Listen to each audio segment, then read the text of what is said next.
La Bible révèle que la fin de toute chose est proche et que Dieu appelle tout homme à pouvoir se réjouir de la seconde venue de Jésus-Christ. L'objectif de cette présentation est de vous préparer à être du nombre de ceux qui gardent les commandements de Dieu et le témoignage, la foi de Jésus-Christ. Les 10 commandements sont la norme morale de Dieu. Et les 2 premiers commandements traitent de l'adoration. Par conséquent, mes amis, si nous souhaitons nous engager dans une adoration authentique de la divinité, nous devons commencer par avoir une bonne compréhension de ces 2 commandements. Et commençons par la première parole de l'Alliance. Où se trouve-t-elle? En Exode, chapitre 20, verset 3. Ouvrons nos Bibles en Exode, chapitre 20 et au verset 3, s'il vous plaît. Et je vous invite à avoir un post-it, à mettre votre marque-page à cet endroit, Exode 20. Car nous allons étudier ce verset en première partie. Exode 20, verset 3. Il est dit, « Tu n'auras point d'autre Dieu devant ma face. » Je souhaite tout d'abord attirer votre attention sur le terme qui est traduit par aura. D'accord? Le verbe être, qui est conjugué au futur par aura. Ce mot vient du verbe hébreu haya, lequel peut notamment signifier exister, dans le sens d'être, de devenir ou d'advenir. Donc, de manière littérale, le premier commandement pourrait commencer ainsi. Tu ne seras pas à. Tu n'appartiendras pas à. Tu ne seras pas possédé par. Et donc, tu ne seras pas la possession de. Mais de quoi? Remarquez comment il continue. Il est parlé de Dieu. Des minuscules. Il n'y a pas de majuscule et de minuscule dans le texte original, mais au pluriel. Remarquez que le terme Dieu est au pluriel, mes amis. Ce terme est traduit depuis le mot Elohim, lequel est un nom commun pluriel. Et voyez-vous, quand ce nom est employé pour désigner le Créateur, les traducteurs l'écrivent au singulier. Alors, je vous pose la question, pourquoi ici ils mettent Elohim au pluriel? Eh bien, la réponse est la suivante. Cela est dû à l'adjectif pluriel qui le précède. Aérim, qui a été traduit par autre. Et aérim, ici, comme vous l'entendez, im, c'est le pluriel. Donc, étant donné qu'il y a un pluriel, autre, forcément le Elohim dont il s'agit ici veut forcément signifier des dieux au pluriel. Une multitude de dieux, en fait. D'accord? Et lorsque vous voyez aérim, cet adjectif peut signifier suivant, autre, mais également étranger. Ainsi, nous ne devons pas appartenir à des dieux étrangers. Est-ce que jusqu'ici vous avez suivi? C'est clair? D'accord. Il est dit de ne pas avoir, tu n'appartiendras pas, tu ne seras pas possédé par des dieux étrangers en... Mais où? Le texte nous dit, devant ma face. Le terme qui est traduit par face vient du nom pané, lequel signifie visage lequel peut signifier visage ou présence. Et mes amis, à partir de l'analyse que nous venons de faire, si nous résumons tout cela, nous comprenons que ce verset peut avoir pour sens « Tu n'appartiendras pas à des dieux étrangers en ma présence, devant ma face ». Certains pourraient penser qu'en l'absence de Dieu, nous pouvons avoir des dieux étrangers. Mais mes amis, comme nous l'avons vu hier dans le psaume 139, de quoi s'agit-il? Qu'est-ce que le psalmiste dit dans le psaume 139, si vous vous rendez avec moi? Dieu il est partout. Il est partout, mais il faut être précis là. 139, verset 1 à 12. Lisons. Psaume 139, verset 1 à 12.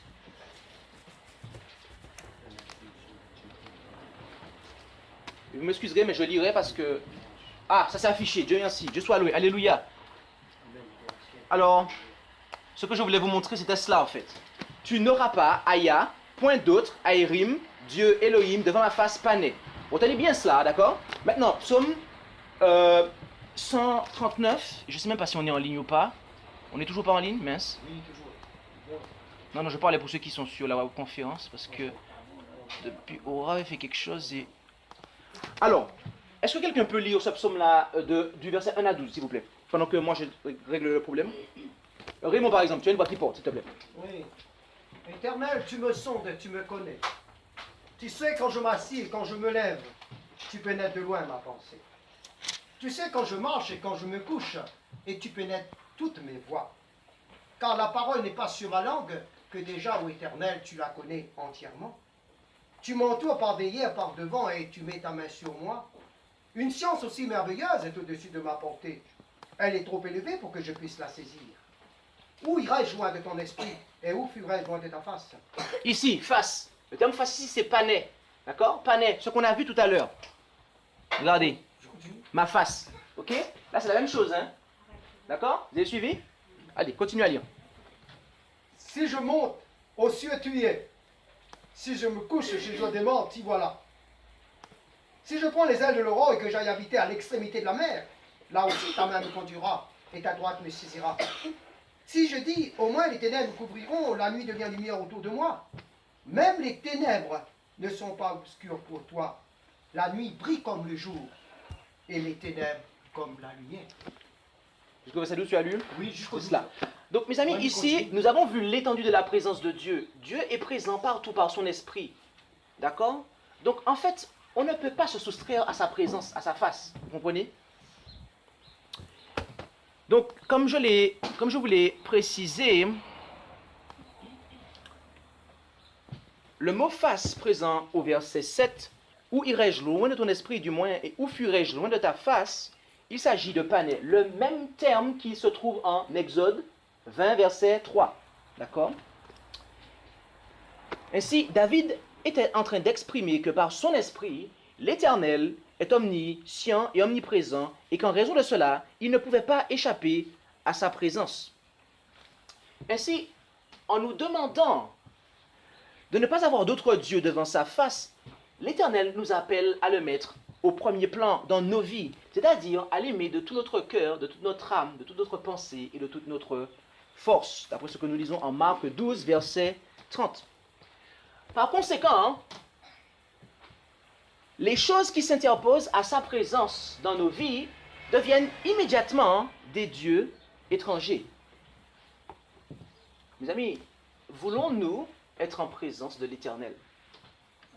Voulons-nous rester en présence de l'Éternel? Si comme moi votre réponse est oui, alors nous devrions identifier toutes les choses qui peuvent s'interposer entre lui et nous. Cela est une bonne idée, n'est-ce pas? Mais comment pouvons-nous pleinement identifier ce qui peut s'interposer entre Dieu et nous si nous ne savons pas au préalable qui est celui à qui rien ne doit s'interposer? Oui, parce que jusqu'ici, nous n'avons pas fait d'identification. Nous devons d'abord, mes amis, connaître l'être à qui rien ne doit s'interposer. Et voyez-vous, cet être est celui qui s'est présenté au verset 1 et 2 d'Exode 20. Ça paraît logique. Retournons en Exode 20 pour voir ça. Je vous avais dit de mettre un post-it. Exode 20, verset 1 et 2. Remarquez ce qu'il est dit là. Alors Dieu prononça toutes ces paroles en disant, « Je suis l'Éternel, ton Dieu, qui t'ai retiré du pays d'Égypte, de la maison de servitude. » D'accord? Mes amis, cet être se présente comme étant l'Éternel, ou en hébreu, Yahvé ou Jéhovah. D'accord? Mais qui est cet être? Qui est-il? Pour avoir plus d'informations, rendons-nous en Exode 13, verset 21. Exode 13, verset 21.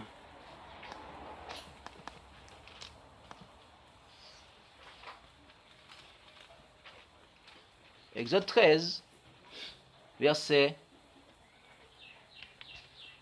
21. Et là, qu'est-il dit? Et l'Éternel allait devant eux le jour dans une colonne de nuée, pour les conduire par le chemin et la nuit dans une colonne de feu pour les éclairer afin qu'ils marchassent jour et nuit. Mes amis, remarquez que celui qui promulgua les 10 commandements est celui qui était le jour dans la colonne de nuée et la nuit dans la colonne de feu. Et c'est cet être, mes amis, qui fit sortir les enfants d'Israël du pays d'Égypte. Et Exode 23, versets 20 à 22, nous apporte plus de précision sur l'identité de cet être. Exode 23, versets 20 à 22. Exode 23, versets 20 à 22. Voici, j'envoie un ange devant toi pour te garder dans le chemin et pour t'introduire au lieu que j'ai préparé. Prends garde à toi en sa présence et écoute sa voix. Ne lui sois point rebelle.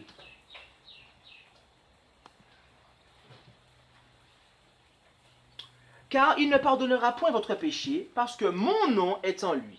Mais si tu écoutes attentivement sa voix, et si tu fais tout ce que je dirai, je serai l'ennemi de tes ennemis et l'adversaire de tes adversaires.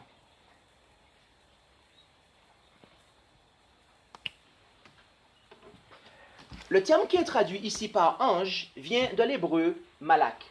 Et ce terme peut signifier messager, en se référant à un ange littéral, mais également à un prophète, un prêtre, un enseignant.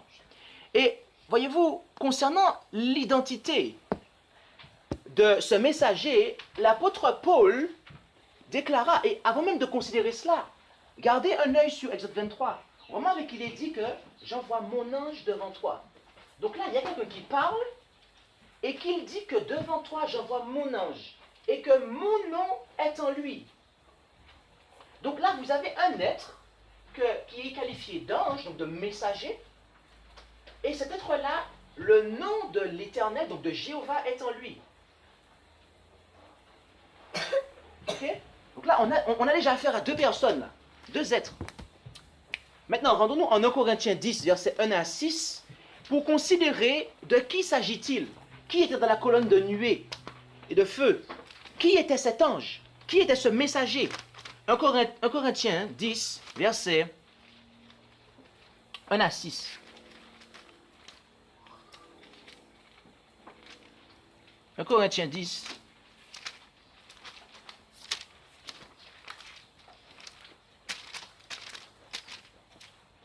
Corinthiens 10, versets 1 à 6. Frères, je ne veux pas que vous ignoriez que nos pères ont tous été sous la nuée et qu'ils ont tous passé au travers de la mer et qu'ils ont tous été baptisés en Moïse dans la nuée et dans la mer et qu'ils ont tous mangé de la même nourriture spirituelle et qu'ils ont tous bu du même breuvage spirituel car ils buvaient de l'eau du rocher spirituel qui les suivait et ce rocher était Christ. Mais Dieu n'a mis point son affection en la plupart d'entre eux car ils tombèrent morts dans le désert. Or, ces choses sont arrivées pour nous servir d'exemple, afin que nous ne désirions point de mauvaises choses, comme ils en désirèrent. Notez ici que celui qui les suivait, celui qui était dans la colonne de nuée, et par conséquent celui qui promulgua les 10 commandements, était Christ. Puisque nous avons vu que en introduction des 10 commandements, il est dit que je suis l'Éternel ton Dieu qui t'ai fait sortir du pays d'Égypte. Or, celui qui les a fait sortir du pays d'Égypte, c'est lequel? N'était-ce pas celui qui était dans la colonne de nuée? Qui les a conduits du début jusqu'à la fin? C'est ce que le texte nous a dit, mes amis. Et l'apôtre Paul nous donne l'identité de cela. Il nous explique l'ange, il nous donne l'identité de l'ange, en qui était le nom de l'Éternel. Lorsque l'on vous dit que mon nom est en lui, ça veut dire que lorsque cet ange va parler, il va se présenter lui-même comme l'Éternel. Lorsque le pasteur David Sims, par exemple, est en train de traduire, il est en train de parler, et que moi je l'interprète, est-ce que lorsqu'il dit « moi, pasteur David Sims », moi je traduis, je dis « lui, pasteur David Sims ». Non, qu'est-ce que je dis? Je dis également « moi, pasteur David Sims ». Mais moi je suis qui? Je suis Jean-Christophe Bolat. Mais pourtant, je dis moi, pasteur David Sims. Et vous n'avez aucun problème avec ça. Mes amis, lorsque Jésus-Christ se présente devant l'humanité, le nom de l'Éternel est en lui. Et donc il dit, moi l'Éternel, parce qu'il a l'autorité pour le faire. Vous suivez ça? Remarquez ici, et on va même lire le verset 9 et 10 de 1 Corinthiens 6. Continuons. 1 Corinthiens 6, versets 9 et 10. Toujours dans 1 Corinthiens 6, nous étions. Et 1 Corinthiens 10, 9 et 6.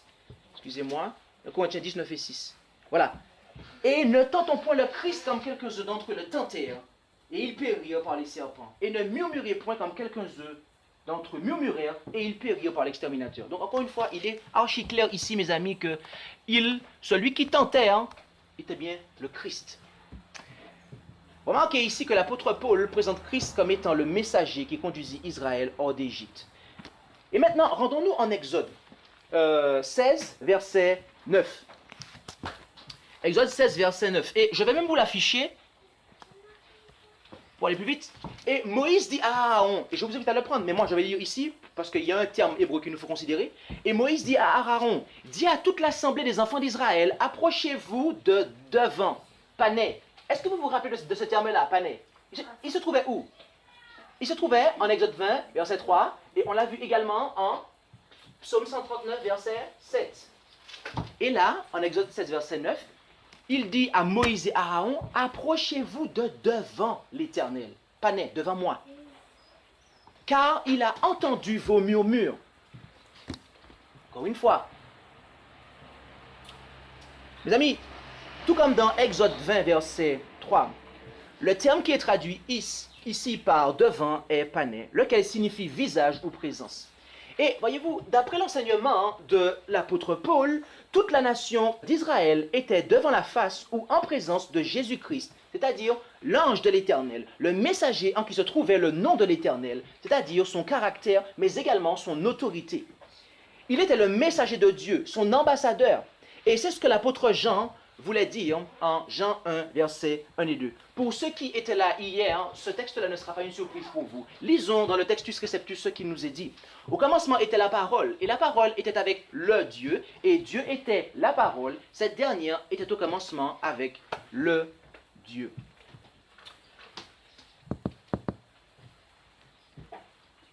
Ça, c'est une traduction littérale du texte de Jean 1, versets 1 et 2, que même dans ma version, qui est traduite à partir du texte reçu, il ne se trouve pas.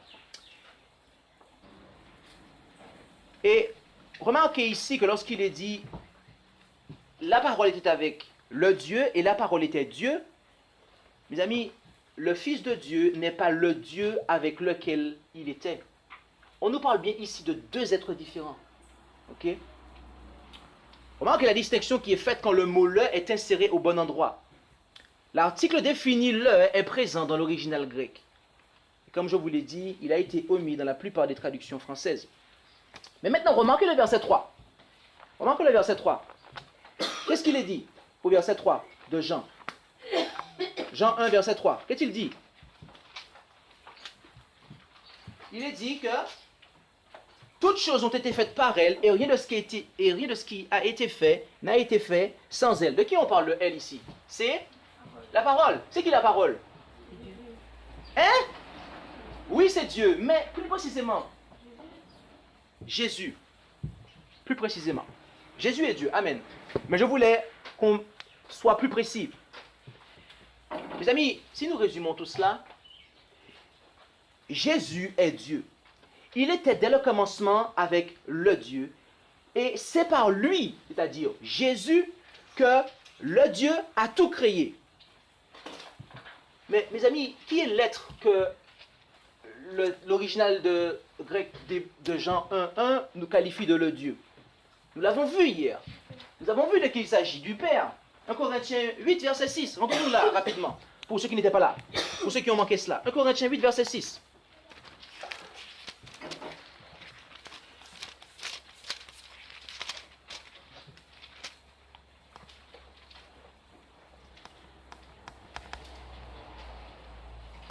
Corinthiens 8, verset 6. Et je vous invite, par exemple, Frère Blanco, est-ce que tu peux lire ça à hauteur pour nous?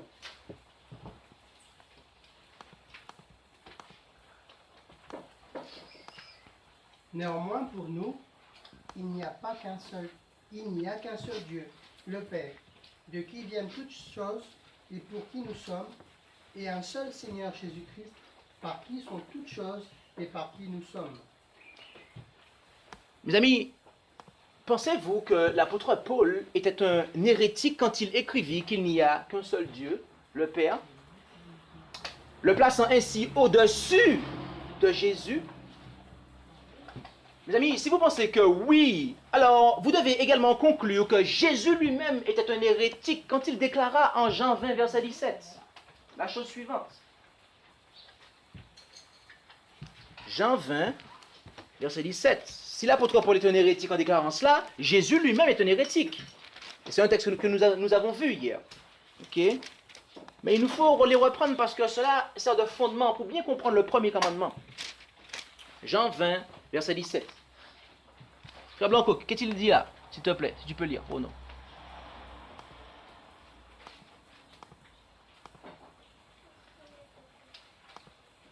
Jésus lui dit, ne me touche pas, car je ne suis pas encore monté vers mon Père. Mais va trouver mes frères, et dis-leur que je monte vers mon Père, et votre Père, vers mon Dieu et votre Dieu. Jésus, celui que beaucoup de théologiens en réalité considèrent comme un hérétique, déclara lui-même les mêmes hérésies que l'apôtre Paul. C'est merveilleux ça, n'est-ce pas? Enfin, c'est ce que les gens disent. Mais mes amis, Jésus lui-même a dit, je m'en vais vers mon Père et votre Père, vers mon Dieu et votre Dieu. La foi de Jésus elle-même nous enseigne que Dieu le Père est l'être suprême de l'univers. Je vais reprendre ça pour vous, ça va choquer certains, mais c'est ce que la Bible nous enseigne, mes amis. La foi de Jésus elle-même nous enseigne que Dieu le Père est l'être suprême de l'univers. Cela est une hérésie pour beaucoup, mais c'est ce que la Bible enseigne, mes amis. Mais d'aucuns diront, si Dieu le Père est l'être suprême de tout l'univers, et que vous ne croyez pas en la Trinité, Christ n'est-il pas alors pour vous, au final, un Dieu étranger devant sa face? Mes amis, tout ce que nous avons dit depuis le commencement de cette présentation devrait être suffisant pour répondre à cette question. Mais nous pouvons aller plus loin. Jean 1, verset 18.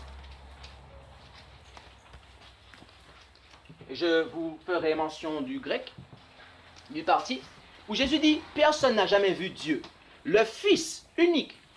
Et cela est traduit depuis monogenèse, et nous avons fait toute une section de présentation là-dessus, et nous avons vu que monogenèse était égal à unique engendré. Donc le Fils unique engendré, qui est dans le sein du Père, est celui qui l'a fait connaître. Mes amis, quel est l'unique être dans tout l'univers par lequel vous pouvez connaître Dieu? Jésus, vous êtes sûr de ça? Il le faut, mes amis, car si vous n'êtes pas sûr de ça, si vous n'êtes pas sûr que Jésus est le seul être dans tout l'univers qui peut révéler Dieu, alors l'évangile s'écroule pour nous, mes amis. Voyez-vous, d'après l'apôtre Paul, personne n'a, tout du moins d'après Jésus, personne n'a jamais vu Dieu. Et nous pouvons dire que pour nous, Dieu n'a pas de visage. Pour nous, pour toi, pour ma soeur Cécile, c'est Céline, pour toi mon frère André, pour vous et moi, Dieu n'a pas de visage, on ne l'a jamais vu. Donc pour nous, Dieu n'a pas de visage. Mais c'est ce que l'on pourrait penser s'il n'avait pas rajouté que le Fils unique engendré, qui est dans le sein du Père, est celui qui l'a fait connaître. Et à ce propos, l'apôtre Paul écrivit en 2 Corinthiens 4, verset 6. Rendons-nous dans ce texte merveilleux, mes amis, qui va nous faire la lumière sur toute cette présentation. 2 Corinthiens 4, verset 6. Il est dit, « Car le Dieu qui a dit que la lumière resplendisse au milieu des ténèbres est celui qui a resplendi dans nos cœurs pour faire briller la lumière de la connaissance de la gloire de Dieu en la personne de Jésus-Christ. » Le terme qui est traduit ici par personne vient du grec prosopon, lequel peut signifier personne, je répète, lequel peut signifier personne, mais également visage et présence. Et mes amis, voyez-vous, c'est de cette manière que la Louis II, 1910, la Darby, la version Crampon, ont traduit ce verset. En disant que, en faisant briller la lumière de la connaissance de la gloire de Dieu sur le visage ou sous la face de Jésus-Christ. Par conséquent, mes amis, et là nous arrivons à un point crucial de cette présentation. Par conséquent, le Fils est la face, je reprends ça avec plus de mots, le Fils de Dieu est la face devant laquelle le Père demanda à ce qu'il n'y ait pas de Dieu étranger. Je vais reprendre ça. Par conséquent, le Fils de Dieu est la face devant laquelle l'auteur, parce que Jésus-Christ est législateur, mais Jésus-Christ n'est pas l'auteur de la loi. Il s'agit de la loi de Dieu. Et sur le mont Sinaï, Christ était avec son Père pour promulguer la loi de son Père, en tant que messager. Mais l'auteur de la loi, c'est bien Dieu le Père, mes amis.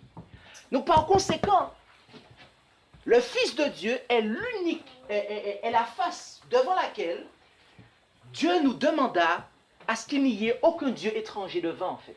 Est-ce que vous comprenez ça? Est-ce que c'est clair pour vous? Je recommence toute l'étude, mes amis, si ce n'est pas clair pour vous. C'est très important. Le Fils de Dieu est la face devant laquelle le Père demanda à ce qu'il n'y ait pas de Dieu étranger. Et en disant cela, mes amis, voyez-vous, nous élevons le Fils au même rang que le Père. Et cette position élevée du Christ est encore plus frappante lorsque nous considérons l'objectif final de l'Évangile tel que décrit par l'apôtre Paul en 1 Corinthiens 15, versets 23 et 28. 1 Corinthiens 15, verset 23 jusqu'au verset 28. Nous n'allons peut-être pas tout lire, mais nous l'avons lu hier, mais lisons par exemple le verset 27. Car Dieu a mis toutes choses sous ses pieds, donc Christ, les pieds de Christ. Or, quand il dit que toutes choses lui sont assujetties, il est évident que celui qui lui a assujetti toutes choses est accepté. Verset 28. Et après que toutes choses lui auront été assujetties, alors le Fils même sera assujetti à celui qui lui a assujetti toutes choses, afin que Dieu soit tout en tous. Mes amis, est-ce que vous vous rendez compte, est-ce que vous savez que depuis que le péché est entré dans ce monde, celui à qui tout doit être assujetti est le Christ. Autrement dit, en quelque part, je dis bien en quelque part, ce n'est même plus Dieu qui gouverne l'univers, mes amis, c'est Christ. Et lorsque la controverse sera terminée, et que Christ aura assujetti toutes choses, eh bien, tous ceux qui se seront assujettis à Christ, eh bien, viendront avec Christ lui-même pour être assujettis au Père, de manière à ce que le Père soit tous en tous. N'est-ce pas la nouvelle hérésie, mes amis? Eh oui, voilà l'hérésie de la Bible. Voilà ce que l'on qualifie d'hérésie, tout du moins. Mais c'est ce que la Bible déclare, mes amis. Lorsque le plan du salut sera pleinement accompli, la Bible déclare que Jésus-Christ sera lui-même soumis à Dieu, de sorte que ce dernier sera tout en tous. Se soumettre au Fils de Dieu n'est pas une option, mes amis. Car si nous refusons de nous soumettre à lui, nous ne serons pas capables de nous soumettre au Père qui a toujours demandé que l'on se soumette à son Fils et qui, dans sa loi elle-même, nous dit qu'il ne doit y avoir aucun Dieu étranger devant sa face. Et quelle est sa face? Jésus-Christ. Après avoir dit tout cela, j'aimerais vous faire remarquer plusieurs choses. Remarquez tout d'abord que Jésus est celui par qui Dieu le Père a créé toutes choses. Il est donc créateur. Remarquez également que Jésus est celui par qui le Père a promulgué sa loi sous le mont Sinaï. Il est donc en ce sens législateur. Ça fait déjà deux choses. Et remarquez enfin, comme nous l'avons vu dans la deuxième, comme nous l'avons vu, que Jésus-Christ est celui par qui cette loi sera écrite dans nos cœurs. D'accord? Ça c'est une partie, c'est une phrase que j'ai laissée là, mais qui fait partie d'une présentation beaucoup plus longue qui est sur le site internet. Et Jésus-Christ est celui qui, par son esprit, va écrire la loi de Dieu dans nos cœurs. Et en ce sens-là, Jésus-Christ est rédempteur, mes amis. Créateur, législateur, rédempteur, mes amis. Et si, avec ça, vous me dites que Jésus-Christ n'est pas Dieu, n'est pas pleinement divin, mes amis, votre salut est compromis. En étant tout cela, mes amis, n'avons-nous pas la preuve que le Fils unique engendré de Dieu est bel et bien Dieu? Bien sûr que oui. Alors comment pourrions-nous penser une seule seconde que l'être, que le Tout-Puissant, c'est-à-dire Dieu le Père, a établi créateur, législateur et rédempteur, puisse être un Dieu étranger? On ne peut pas, ne serait-ce qu'une seule seconde, penser que Jésus est un Dieu étranger. Mes amis, à la lumière de tout ce que nous avons dit, on ne peut vraiment pas penser cela. Maintenant, passons à l'étude du deuxième commandement, que nous lisons en Exode 20. Et en réalité, ce commandement commence à partir du verset 4 jusqu'au verset 6. Mais nous n'allons pas tout considérer. Nous allons considérer la première partie. Car comme vous le verrez, ce commandement se divise en deux parties. La prohibition qui précède la conjonction car et la raison de la prohibition qui suit la conjonction car. Donc lisons, nous allons considérer la prohibition. Tu ne te feras point d'image taillée, ni aucune ressemblance des choses qui sont là-haut dans les cieux, ni ici-bas sous la terre, ni dans les eaux sous la terre. Tu ne te prosterneras point devant elles et tu ne les serviras point. Car donc le car vient scinder en deux le deuxième commandement. Avant le car, on a la prohibition, et après le car, on a la raison de la prohibition. Nous allons nous focaliser sur la prohibition, de manière à bien identifier de quoi il s'agit ici. Étroitement associé au premier, le deuxième commandement se focalise sur l'interdiction de créer des représentations imagées de la divinité. Et étant donné que l'adoration des dieux païens est proscrite par le premier commandement, nous pouvons conclure que les idoles mentionnées ici ne sont pas uniquement celles des dieux païens, mais également celles destinées à être des représentations de Jéhovah lui-même. En effet, telle était la manière dont les nations païennes représentaient leur Dieu. Et voyez-vous, mes amis, il y a une chose qu'il faut savoir, c'est que Dieu n'a jamais... C'est vraiment quelque chose que la loi de Dieu prohibe, la représentation imagée. D'accord? Car cela instaure une confusion entre le créateur et la créature. Et il est important de noter cela, car, voyez-vous, l'idole était souvent destinée à représenter la déité ou certains attributs ou caractéristiques de la déité. Par exemple, en Égypte et en Canaan, un taureau était souvent employé pour représenter la puissance de la déité. Remarquez Exode 32, verset 4. Et vous allez comprendre maintenant pourquoi ils ont pris un taureau. Exode 32, verset 4.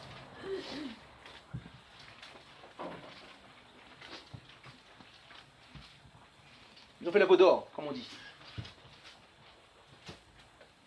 Donc, ils apportèrent à Aaron tous leurs bijoux, tous leurs, etc. Qui les prit dans leurs mains, les travailla au ciseau et en fit un veau de fonte. Alors ils dirent, voici tes dieux, ô Israël, qui t'ont fait monter du pays d'Égypte. Lorsque un Dieu vous fait sortir du pays d'Égypte, mes amis, ce Dieu-là n'est-il pas puissant?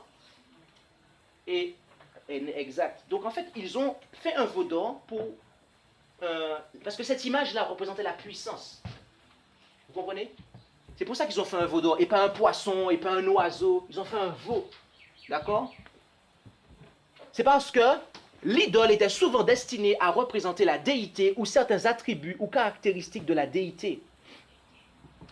Et mes amis, je ferai une parenthèse ici. L'emploi des statues dans l'église de Rome, jusqu'à ce jour, est tout simplement contraire à la lettre du deuxième commandement. Mais voyez-vous, loin de se repentir, ils sont allés encore plus loin. En effet, dans tous les catéchismes et dans tous les livres de dévotion, ils omettent ce commandement et en joignant sa raison au premier. Et ainsi, voilà comment les catholiques font le troisième devenir deuxième, le quatrième, troisième, ainsi de suite, jusqu'à la fin. C'est ainsi, mes amis, qu'ils se sont rendus coupables de cette transgression dans laquelle ils persistent et au sujet de laquelle ils ne supportent pas d'être repris. Et voilà comment les catholiques ajoutent et retranchent à la parole de Dieu. Mais loin de s'être arrêtés à la lettre, l'Église catholique s'est également engagé dans la transgression de l'esprit du deuxième commandement. Rendons-nous en Ésaïe 42, verset 17.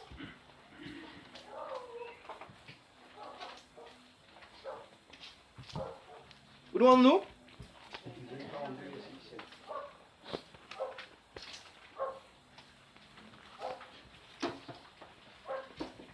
Mais ils reculeront et seront couverts de honte, ceux qui se fient aux images taillées, qui disent aux idoles de fonte, vous êtes nos dieux. Mes amis, l'idole était non seulement considérée comme l'emblème, mais également comme étant l'incarnation réelle et véritable de la déité. En fait, d'une certaine manière, l'essence de la déité était considérée comme étant localisée et concentrée dans l'idole. La déité devenait donc accessible, mais également potentiellement contrôlable par l'adorateur. Mes amis, je tiens juste à faire une dernière parenthèse. L'Eucharistie que les catholiques, l'Église catholique romaine propose fait partie de l'arsenal idolâtre de la papauté. Cette institution, qui est qualifiée de sacrement, n'a rien à voir avec la communion fraternelle qui, elle, se constitue du lavement des pieds et du souper du Seigneur. Et en plus d'ôter aux croyants le lavement des pieds, ainsi que le partage au sang du Christ par un vin non fermenté, le système catholique va dire que, en fait, dans l'hostie qu'il propose, il s'agit littéralement du corps du Christ. Donc, lorsque le prêtre fait la messe, mes amis, à chaque fois, il sacrifie le Christ. Et on a là une idole. Puisqu'il a l'emprise sur l'idole, sur cette idole qui est ronde et qui représente en plus de cela le soleil. Donc, à chaque messe, le prêtre catholique proclame avoir le pouvoir de faire Jésus descendre du ciel pour le sacrifier sous l'autel. Et pour ceux d'entre vous peut-être qui ont passé quelque temps dans le catholicisme, vous savez qu'on terrorise bien les enfants pour leur dire de ne pas mâcher l'hostie. Parce que c'est Jésus, il ne faut pas lui briser les os. Puisque sous la croix, ses os n'ont pas été brisés. Donc quand on le sacrifie non plus, il ne faut pas briser ses os. Voyez-vous l'idolâtrie? Voilà en quoi repose la folie de l'idolâtrie, mes amis. Dans le fait que l'idole est simplement le produit de l'habileté humaine. Mais maintenant, je tiens à vous amener à considérer la plus grande idolâtrie de l'Église catholique romaine. Rendons-nous en Ésaïe 40 et considérons le verset 18 à 21. Ce que nous venons de dire là par rapport à l'Eucharistie, etc., cela était des parenthèses qui vous permettaient un peu de comprendre un peu les raisons de la prohibition. Mais maintenant, nous allons considérer la plus grande idolâtrie du catholicisme. Exode 40, verset 18 à 21. Il est dit ici, « À qui donc feriez-vous ressembler Dieu? Et par quelle image le représenterez-vous? L'ouvrier font une idole, et l'orfèvre étend l'or par-dessus, et lui fait des chaînettes d'argent. Celui qui ne peut offrir beaucoup choisit un bois qui ne pourrisse point, et recherche un ouvrier habile pour fabriquer une idole qui ne branle pas. N'auriez-vous point de connaissance? N'entendriez-vous point? Ne l'avez-vous pas appris dès le commencement? N'avez-vous pas compris comment la terre fut fondée? » Mes amis, la seule manière pour l'homme de s'engager dans la véritable adoration, la seule manière, eh bien, est de diriger ses pensées vers celui qui est plus grand que lui. Et d'après le verset 21, la fin du verset 21, mes amis, il s'agit de son Créateur. Car c'est ce qu'il dit. Comment la terre fut fondée. En fait, pour savoir ce qu'est une idole, mes amis, vous devez comparer, vous devez savoir qui était à la création. Et à ce moment-là, vous saurez c'est quoi les idoles. Et à ce propos, rendons-nous en Genèse, chapitre 1, versets 26 et 27.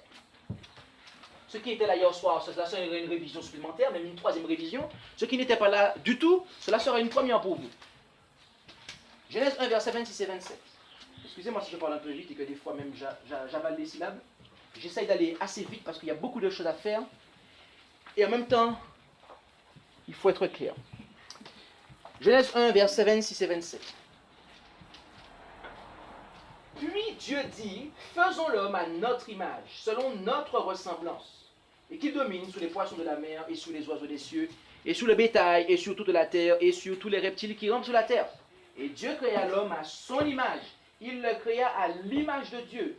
Il les créa mâle et femelle. Notez que l'homme qui est créé à l'image de Dieu, c'est mâle et femelle, d'accord? Donc lorsqu'il crée l'homme à son image, ce n'est pas que Adam, mes amis, hein? C'est le couple. Le couple.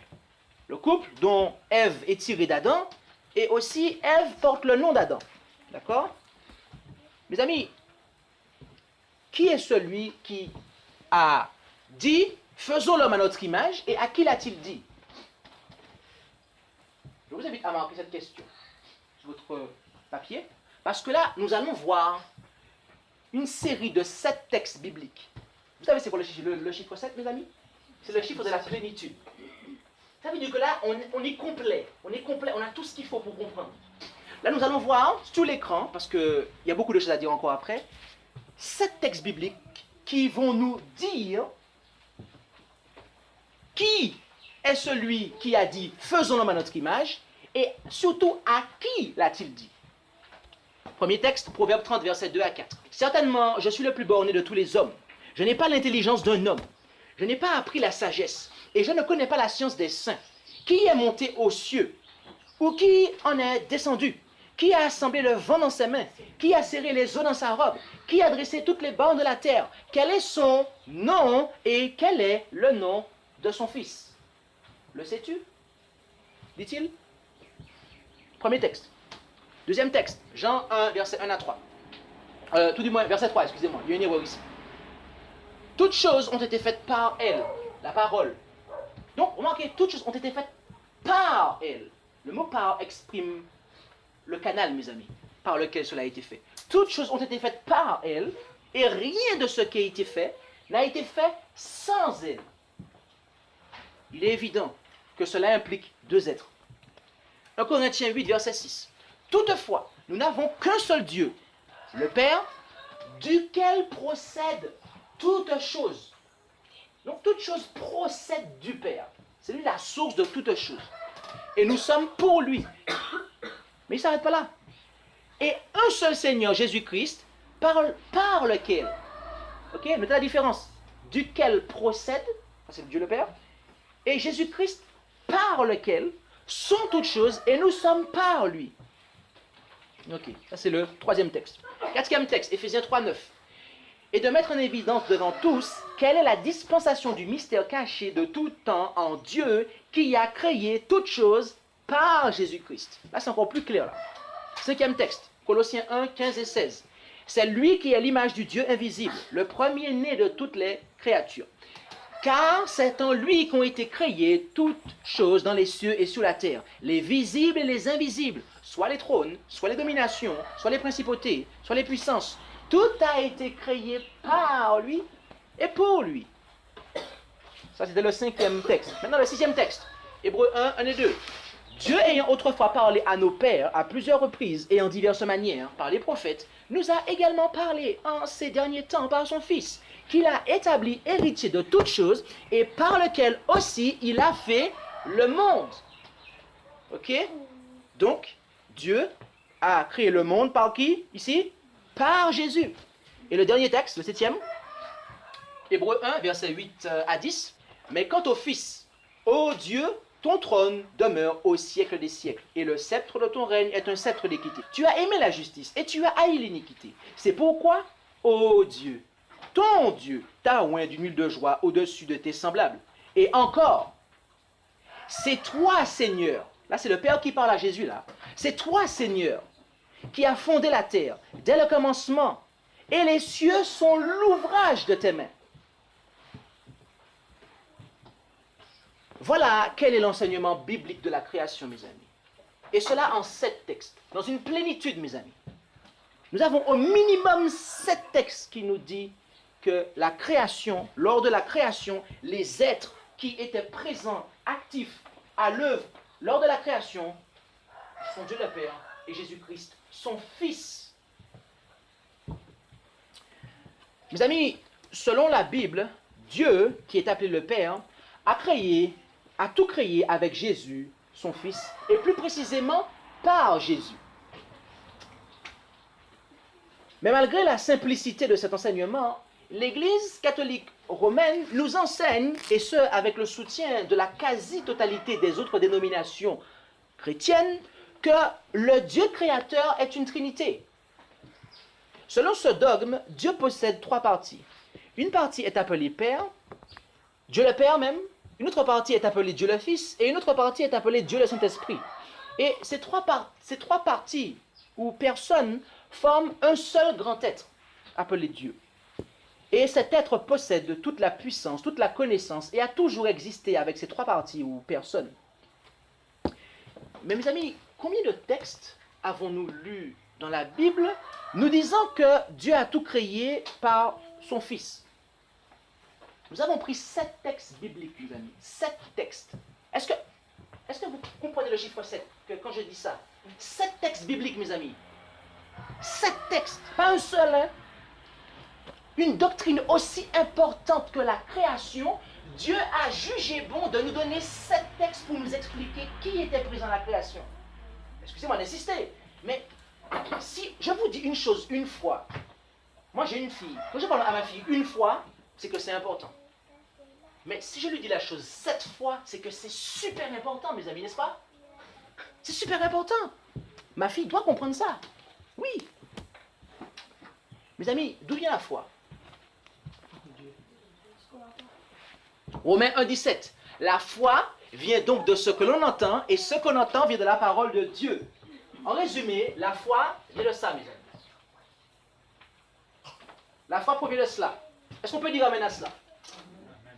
Il faut dire amen à cela. Si vous n'êtes pas amen à cela, c'est que il vous manque des fondamentaux. Mes amis, la foi nous vient de la parole de Dieu, mes amis.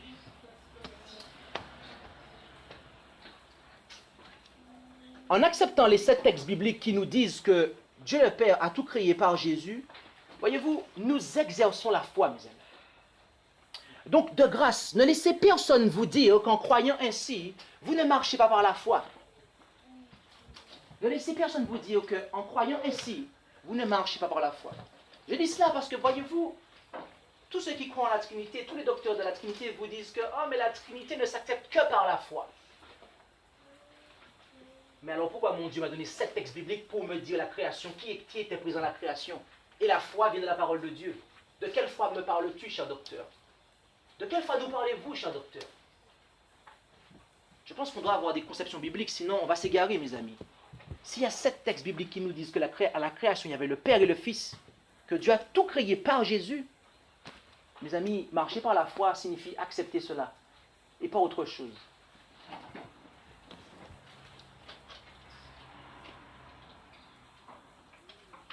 Alors permettez-moi de vous dire et de vous rappeler peut-être que ces églises n'ont pas un seul texte biblique disant explicitement qu'il y avait 3 êtres lors de la création. Il est donc manifeste, très cher bien-aimé, que la Trinité est le fruit de l'imagination et de la philosophie, et non pas un enseignement biblique. Voyez-vous, mes amis, notre adoration doit être gouvernée par le pouvoir de la foi, et non par le pouvoir de l'imagination.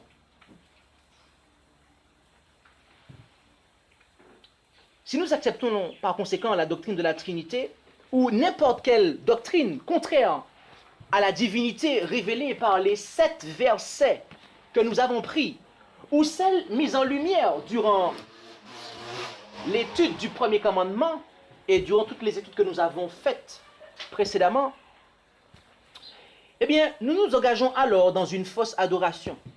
Vous avez bien entendu, mes amis, vous avez bien entendu, l'acceptation d'une fausse doctrine concernant Dieu revient à s'engager dans une fausse adoration. Et si je me permets de dire cela, c'est parce que la Bible elle-même nous dit qu'une idole peut être une doctrine. En effet, en Jérémie 10, versets 3 à 5, ainsi qu'au verset 8. Où nous rendons-nous? Allons-y alors, avec promptitude.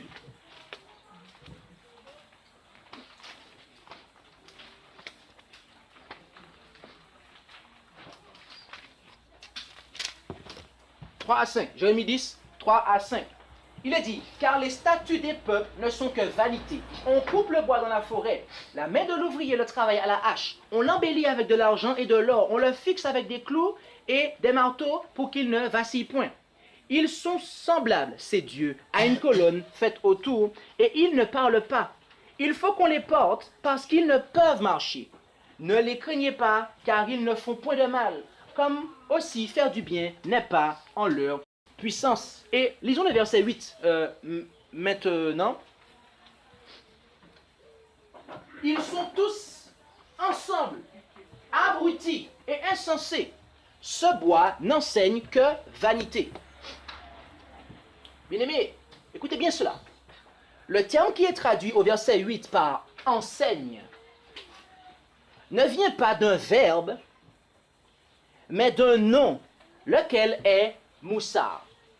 Et ce nom hébreu peut signifier réprimande, instruction, correction, mais également doctrine. Ainsi, une traduction rigoureuse, tout comme le fait la King James de mémoire, eh bien, une traduction rigoureuse de la fin du verset 8 serait que ce bois, virgule, une doctrine des vanités. En fait, que ce bois, cette idole, est une doctrine des vanités. Et continuons notre lecture au verset 9 du Jérémie 10.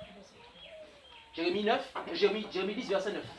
C'est de l'argent en plaques apporté de Tarsis et de l'or d'Ouphaz, l'œuvre du sculpteur et des mains de l'orfèvre. La pourpre et l'écarlate sont leurs vêtements. Tous, ils sont l'ouvrage de gens habiles. Maintenant, lisons du verset 14 au verset 16. Tout homme est abruti dans sa science, tout orfèvre est honteux de son image taillée, car les idoles ne sont qu'un mensonge. Il n'y a point du moins de respiration en elles. Elles ne sont que vanité, œuvre de tromperie. Elles périront au temps où Dieu les visitera. Celui qui est la part de Jacob n'est pas comme elle, car c'est lui qui a tout formé. Et Israël est la tribu de son héritage. Son nom est l'Éternel des armées. Si nous devons résumer ce que nous avons vu dans ce 10e chapitre du livre du prophète Jérémie, nous devons dire que, tout comme l'idole, la fausse doctrine est le produit de l'œuvre humaine, mes amis. Elle a besoin d'être embellie par la philosophie. Il faut également la fixer avec des textes bibliques pour l'empêcher de vaciller. Et après s'être donné tout ce mal, celui qui l'a conçu et ceux qui l'acceptent, d'après ce que nous dit le texte, eh bien, ils sont tous abrutis par ce mensonge. Car il n'y a pas de respiration en elle, dans l'idole, dans la fausse doctrine. Il n'y a pas de respiration, les amis. C'est ce que le texte nous dit. Il n'y a pas de respiration. Et voyez-vous, le terme traduit au verset 14 par respiration vient du nom hébreu Ruah. Et ce terme est souvent employé en référence au vent, au souffle de vie qui anime les êtres vivants, mais également à l'esprit de l'homme ainsi qu'à l'esprit de Dieu. Et c'est ce terme qui est également présent en Habakkuk 2, versets 18 à 19. Rendons-nous, je vous prie. Où est-ce? Habakkuk? Allons-y alors. Habakkuk dans les petits prophètes, comme nous le disons.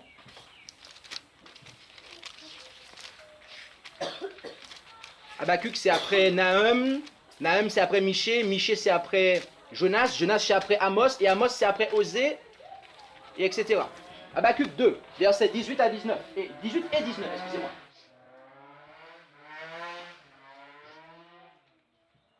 À quoi sert l'image taillée pour que le sculpteur la taille?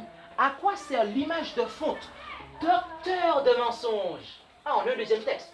Cette fois-ci, c'est un docteur. C'est plus une doctrine, c'est un docteur. Mais c'est la même chose. Parce qu'un docteur enseigne des doctrines, mes amis. Ok? À quoi sert l'image de fonte? Docteur de mensonges. Pour que l'ouvrier qui l'a faite place en elle sa confiance en fabriquant des idoles muettes. Malheur à celui qui dit au bois, réveille-toi. Et à la pierre muette, lève-toi. Enseignera-t-elle? Voici, elle est couverte d'or et d'argent. Et il n'y a aucun rouah. C'est le même terme qui avait été traduit par respiration, mais ici on le traduit par esprit. Il n'y a aucun esprit au-dedans d'elle. L'idole, mes amis, le docteur de mensonges, la fausse doctrine, n'a pas d'esprit en elle, mes amis.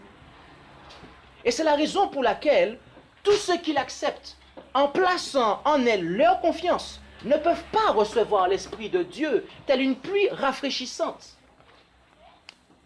Mais tel n'est pas le cas de la doctrine de Dieu. En effet, en Deutéronome 32, verset 2, Genèse, Exode, Lévitique, Nombre, Deutéronome. Entendons en Deutéronome 32, verset 2.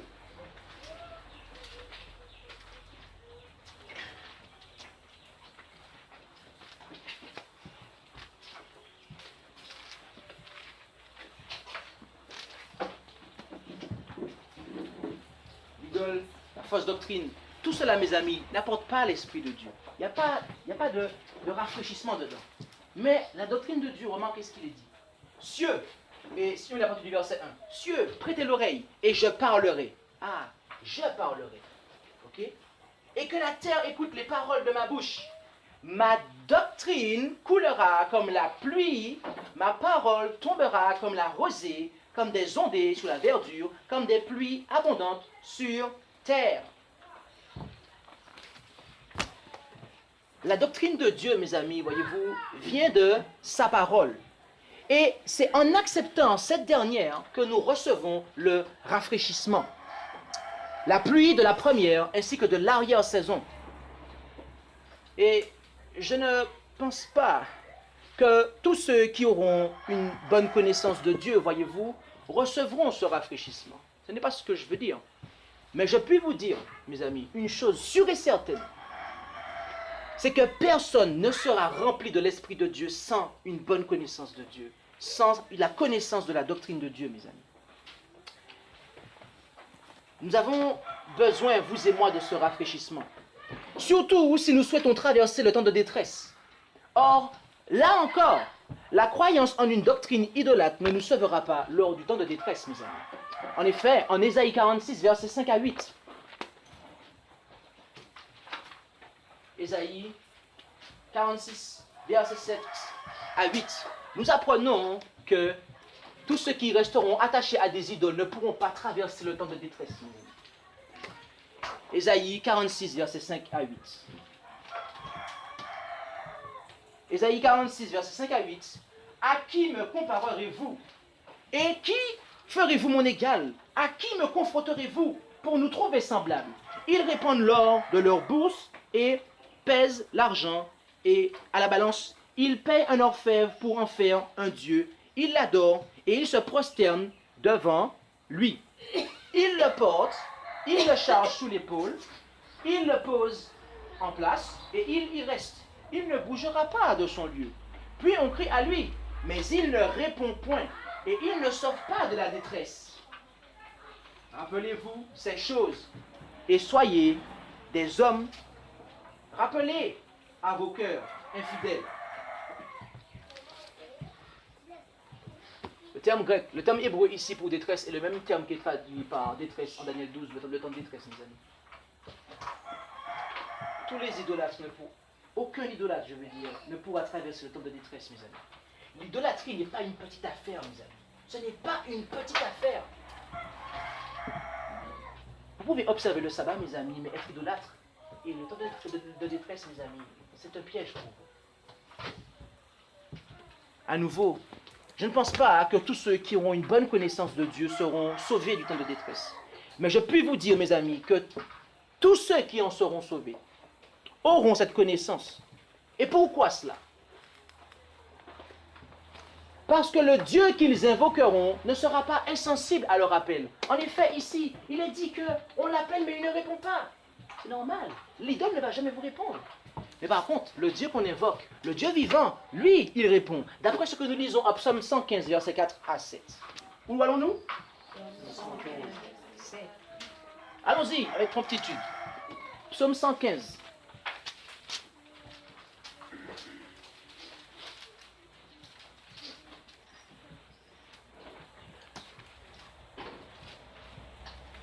Leurs idoles sont de l'argent et de l'or, un ouvrage de main d'homme. Elles ont une bouche et ne parlent pas, elles ont des yeux et ne voient pas, elles ont des oreilles et n'entendent pas, elles ont un nez et ne sentent pas, des mains et ne touchent pas, des pieds et ne marchent pas, elles ne rendent aucun son de leur gosier. Voilà, mes amis. Voilà pourquoi l'idole ne secoue pas, mes amis. Il est clair. L'idole est totalement insensible. Loin d'être une aide à l'adoration, comme vous pouvez le constater avec tous ces versets, l'idole établit une barrière insurmontable pour le raffinement de la perception spirituelle de l'homme.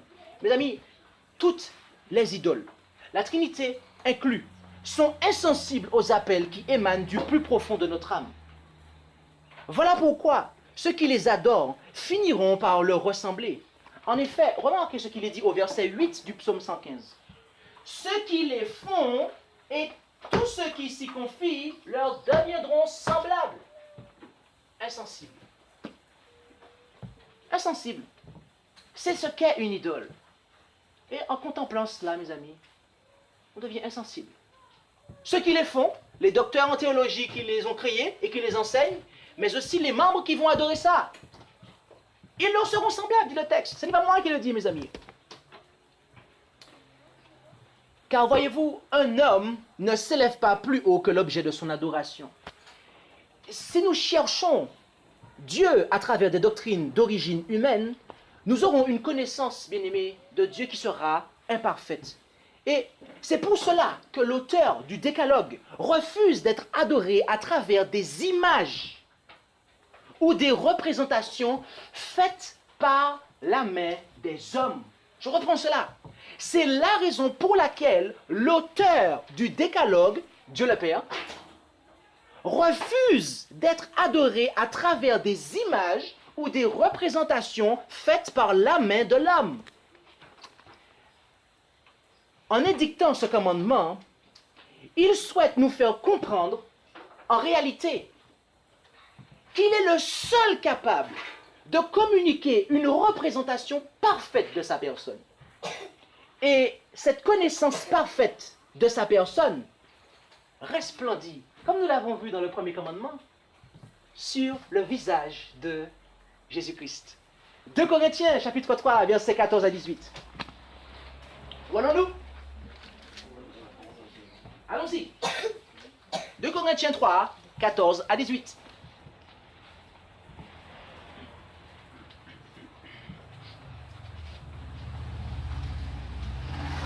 Voilà un texte complémentaire. 2 Corinthiens 3, 14 à 18. Mais leurs esprits ont été endurcis jusqu'à présent, car encore aujourd'hui ce même voile demeure sous la lecture de l'Ancien Testament, sans être enlevé, parce qu'il n'est ôté que par, disons-le en cœur, Christ. Encore aujourd'hui, quand on lit Moïse, un voile est jeté sur leur cœur. Mais quand ils se convertiront au Seigneur, dit le verset 16, le voile sera ôté. Verset 17. Or, le Seigneur, qui est ce Seigneur? C'est l'esprit. Non, mais qui est ce Seigneur dont on parle là? Le Seigneur. Jésus. Ok. Or, le Seigneur est l'Esprit. Ah. Et où est l'Esprit du Seigneur? Là est la liberté. Verset 18 maintenant, et accrochez-vous bien. Ainsi, nous tous qui, le visage découvert, contemplons comme dans un miroir la gloire du Seigneur, nous sommes transformés à son image de gloire en gloire, comme par l'Esprit du Seigneur. Mes amis, voilà celui que Dieu veut que nous contemplions. Et en le contemplant, en contemplant Christ, nous sommes transformés à l'image de Dieu. Christ, bien-aimé, est la seule image que Dieu approuva de sa personne. 2 Corinthiens 4, verset 4. Plus bas, il est dit, pour les incrédules dont le Dieu de ce siècle a aveuglé l'esprit, afin qu'ils ne soient pas éclairés par la lumière du glorieux évangile de Christ, qui est l'image de Dieu. Alléluia. Bien-aimé, Jésus-Christ est la seule image légitime de Dieu, la seule image qui représente fidèlement Dieu dans son caractère, si bien qu'il pouvait dire en Jean 14, verset 9, « Celui qui m'a vu a vu le Père ». L'esprit que nous recevrons, bien-aimés, sera l'esprit de celui que nous contemplerons. Si je contemple la Trinité, mes amis, Ce n'est pas l'Esprit de Dieu que je vais recevoir. Mais la Bible me dit que Dieu a un visage, que Dieu a une image, et que cette image, c'est Jésus, et que c'est elle que je dois contempler. Car le Seigneur est l'Esprit. Et si je dois recevoir l'Esprit de Dieu, mes amis, il me faut contempler le Christ. En qui se trouve cet Esprit? L'Esprit que nous recevrons sera l'Esprit de celui que nous contemplerons. Or, celui que Dieu veut que nous contemplions est son image, son Fils, notre Seigneur Jésus-Christ. C'est lui que la bête et son image veulent dérober à nos yeux quand elles conduisent le monde dans l'idolâtrie par l'adoration de la Trinité. Nous avons terminé ici pour le deuxième commandement. Et maintenant, nous allons conclure avec les paroles suivantes. Voyez-vous, lorsque vous parlez aux gens de la doctrine de Dieu, de la divinité, eh bien, la majorité de ces personnes n'arrivent pas à voir comment cette doctrine, cet enseignement, et par extension, les gens n'arrivent pas à voir comment la doctrine de la Trinité est et sera impliquée dans l'obtention de la marque de la bête et de son image. Mais encore une fois, quand nous considérons le message du troisième ange, qui nous parle des commandements de Dieu et de la foi de Jésus, nous voyons que les commandements de Dieu et la foi de Jésus sont clairement opposés à la marque de la bête et à son image. En effet, sous le message du troisième ange, bien-aimé, il n'y a que deux camps possibles. Le camp de la bête, où les gens adorent la bête et son image, Apocalypse 14, verset 9, et en reçoivent le signe ou la marque, Apocalypse 14, verset 11. Et en face de cela, il y a un deuxième camp, qui est le camp que j'appellerais le camp des saints, où les gens adorent Dieu et Jésus-Christ, qui est l'image de Dieu, son image. Ils adorent Dieu et Jésus-Christ. En faisant quoi? En gardant les commandements de Dieu et la foi de Jésus. Donc, le camp des saints, où les gens adorent Dieu et son image, Apocalypse 14, 12, et en reçoivent le signe, Apocalypse 14, 1. Mes amis, Dieu est esprit. Et il faut que ceux qui l'adorent en louange et en tapant des mains, n'est-ce pas? C'est comme ça qu'il faut adorer Dieu? Non. C'est ça? Mes amis, Dieu est esprit. Et il faut que ceux qui l'adorent en esprit et en vérité. Pouvons-nous lire en Jean 4, verset 24. Dieu est esprit et il faut que ceux qui l'adorent en esprit et en vérité. En gardant les commandements de Dieu et la foi de Jésus, les saints d'Apocalypse 14, 12 adorent Dieu et son image, c'est-à-dire son Fils, unique engendré, Jésus-Christ, notre Seigneur et Sauveur. Mes amis, le signe que vous et moi nous recevrons lorsque ce conflit va fondre sur nous dépendra de notre adoration. Nous devons donc demeurer dans la foi de Jésus, dans sa doctrine, et garder les commandements de Dieu, afin de garantir notre adoration, celle que nous avons étudiée là, pendant les minutes qui se sont écoulées. Et j'aimerais à présent vous montrer comment l'adoration de la Trinité conduira la dénomination des adventistes du 7e jour à rejeter le 4e commandement. Je répète cette phrase-là. Je trouve que peut-être ça choque certains, parce qu'il faut que vous suivez ce qui va suivre là. Nous allons à présent voir comment l'adoration de la Trinité conduira la dénomination des adventistes du 7e jour, et je rajoute moderne, entre parenthèses, qui adore le Dieu trinitaire, à rejeter le 4e commandement. Mes amis, la papauté adore le Dieu qui revendique la sainteté du dimanche. Or, ce Dieu est la Trinité. Je répète, la papauté revendique, adorer, la papauté du moins adore le Dieu qui revendique la sainteté du dimanche. Or, ce Dieu est la Trinité. Et lisons cela. Henry Tuberville, dans The Douay Catechism à la page 125, déclara, et c'est une série de questions-réponses. Et ici, à la question 1092, il est dit: qu'est-ce que le dimanche au jour du Seigneur en général? Réponse: c'est un jour dédié par les apôtres en l'honneur de la très sainte Trinité et en mémoire du fait que Christ, notre Seigneur, se releva d'entre les morts le dimanche. C'est donc pour cela qu'il est appelé le jour du Seigneur. Il est également appelé le jour du soleil en raison de l'ancienne dénomination romaine Dies Solis, le jour du soleil pour lequel il fut sanctifié.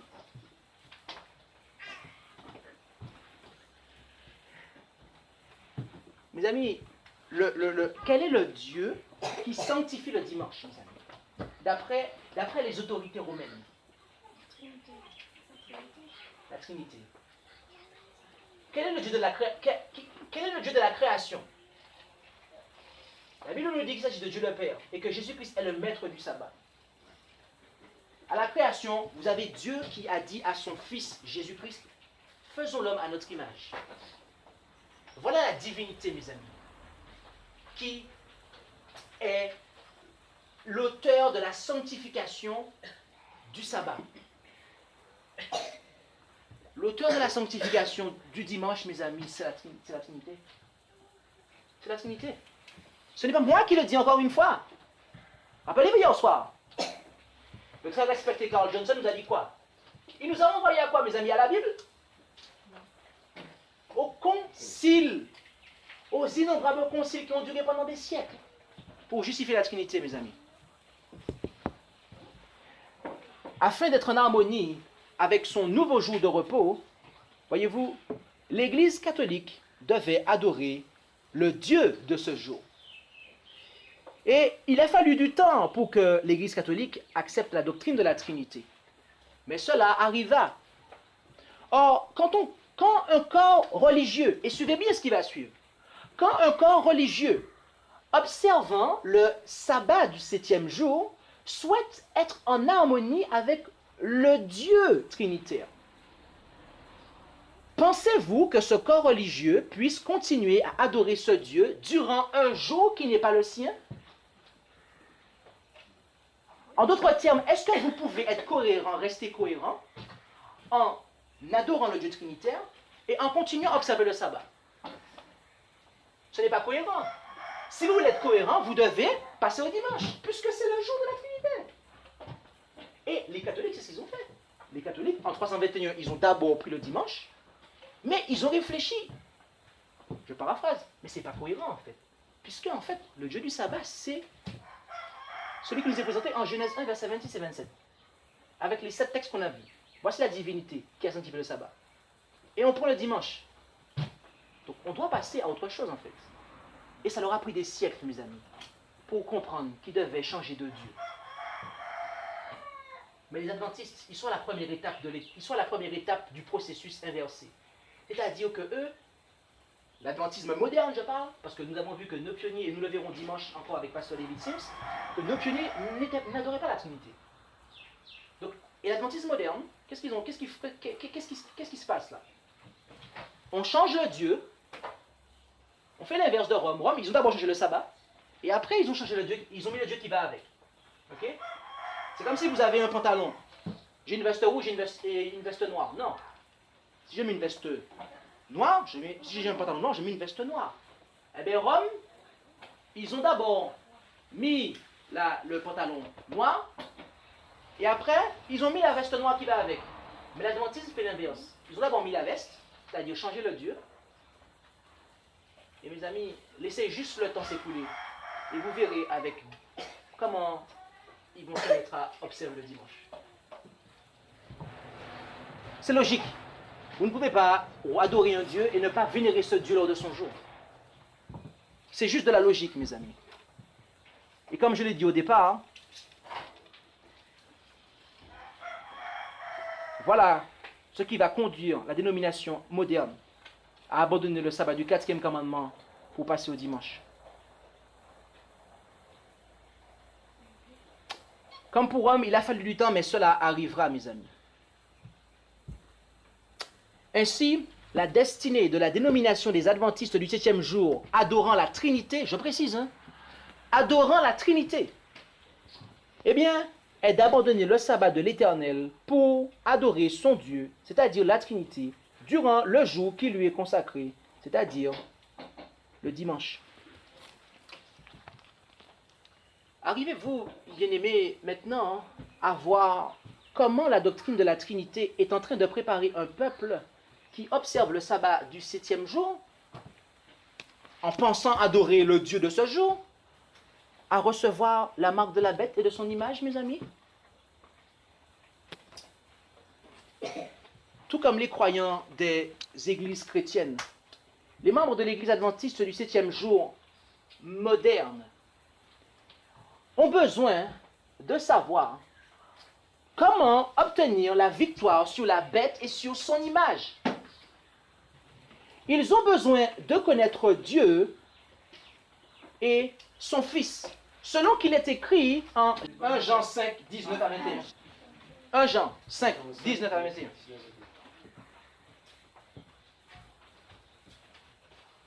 Raymond, si tu peux le lire, s'il te plaît.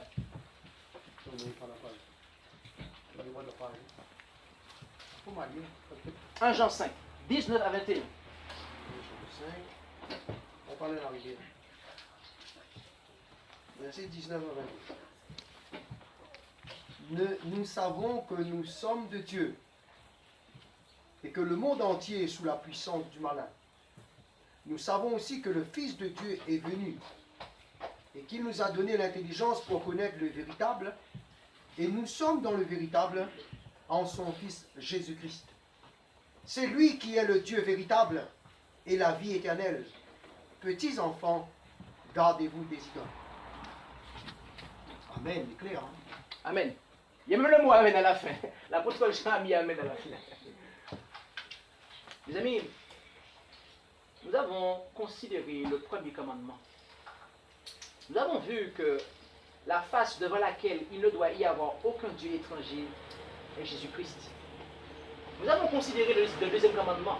Et nous avons vu que Dieu ne veut pas que nous nous prosternions, que nous adorions des images taillées, faites par la main de l'homme. Mais que Dieu veut que nous nous focalisions sur la face qu'il nous a proposée, qui est l'image parfaite de l'image parfaite de sa personne, qui exprime parfaitement son caractère, et qui, en la contemplant, nous sommes transformés à son image, contrairement aux idoles. Mes amis, nous avons vu quel est le Dieu de la création. Nous avons vu qui étaient les êtres, Dieu le Père, ainsi que Jésus-Christ son Fils, qui ont créé. Et mes amis, gardez-vous des idoles. La seule manière de le faire, c'est de se conformer à l'adoration. C'est de se conformer c'est de passer à l'adoration qui est conforme à la loi, mes amis. Car dans les deux premiers commandements, mes amis, Jésus-Christ est clairement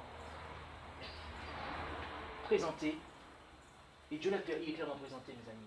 L'auteur de la loi, dans sa loi elle-même, si on lit bien correctement, il nous parle de son Fils. Mes amis, l'idolâtrie, il n'y a pas 150 000 manières de l'éviter. L'idolâtrie, d'après l'apôtre Jean, il n'y a pas 150 000 manières de se garder des idoles, mes amis. Il n'y a pas 150 000 manières. C'est d'accepter Dieu le Père et Jésus-Christ, son Fils. D'accepter que Dieu dise à Jésus, ô Dieu, Jésus, ton Dieu. Ça veut tout dire, mes amis. Lorsque vous méditez sur ce verset-là, ça veut tout dire. Nous avons vu que Jésus-Christ est pleinement Dieu. Autrement, il n'aurait même pas pu être le Créateur. Il n'aurait même pas pu créer les choses. Voilà l'adoration, mes amis, qui est conforme à la loi. Alors que ferons-nous, mes amis? Que ferons-nous? Nous avons vu que la victoire nous est possible. Et cette victoire, c'est notre foi qui l'a acquise, comme nous l'avons vu la semaine dernière. Et nous ne pouvons remporter la victoire sur la bête et sur son image que si nous adorons Dieu ainsi que Jésus, en observant les commandements de Dieu et en gardant la foi de Jésus, que nous avons étudié la semaine dernière, mes amis. Et voyez-vous comment tous ces messages-là se collent, mes amis? Tout se colle, toute la Bible se tient.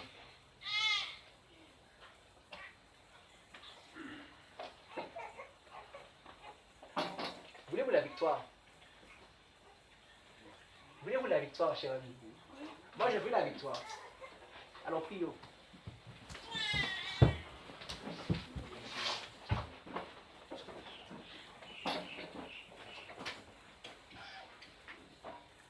Notre Dieu, notre Père, merci Seigneur pour cette révélation de ta personne que tu as fait, qui nous est accessible en Jésus-Christ.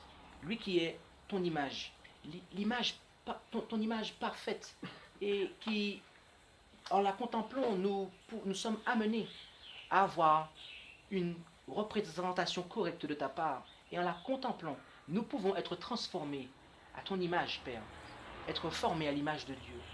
Alors Seigneur, nous t'en supplions, aide-nous à te connaître de mieux en mieux, afin que nous soyons à même de ne pas être des idolâtres lorsque le temps de détresse arrivera, car autrement, il n'y aura pas d'espoir pour nous.